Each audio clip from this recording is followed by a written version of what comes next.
I would advise anyone to think of an interview as a performance. And a lot of the time people think of performance as not being the real them. And I would challenge that and say, actually, part of performance is peeling off the layers so that you come completely into the show.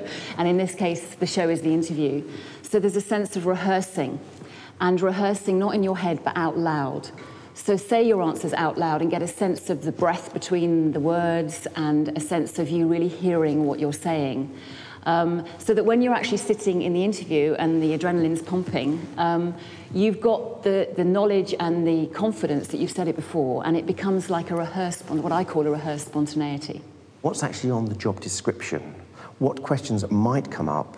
What words do I actually want to make sure that actually I really believe in, that I want to make sure the interview panel hears? And therefore, how can I actually structure answers before I go in? I think it's really important that candidates talk about children in their interviews. They talk about the fact that they want to raise the standards of attainment of those children, but they also want children to enjoy their childhood and their school life. And if they don't enjoy their school life, then that child is going to come out somebody who's quite disaffected.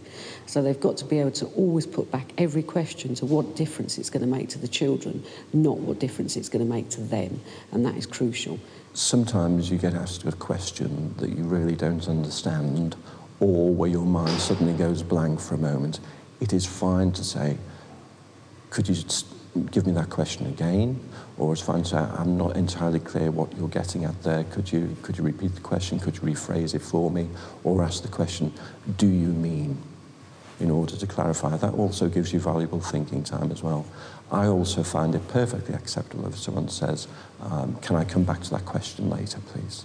One of the things that they don't do so well on is to admit that they're actually not sure about a question and they'd like it repeated, or it's not something within their current level of experience. And what they should simply say is, it's not within my current level of experience, and it's something that I would make sure, if I got the post, that I knew enough about. It's important when you're being interviewed that you recognise that on the panel there are different people. So you'll have education professionals there, and then you'll have lay people there from probably the Board of Governors.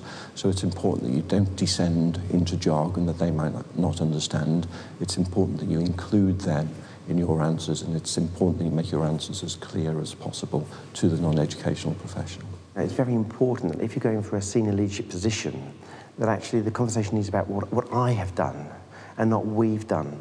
Because the interview panel wants to actually know, okay, so if I'm going to employ you as a senior leader, what have you done to make your present school, more effective? So therefore, what can you bring to our school to make our school more effective? In terms of going for a leadership role, it's important that you can demonstrate that you can have an impact on the whole school. So you're moving beyond the impact on your particular class or tutor groups that you teach to having a strategic impact on the direction of the school, being able to be a leader when the head teacher is away, for example, and making sure that you're involved in things like school improvement and the strategic planning of the school so that you can encompass the vision that the school has and take that forward.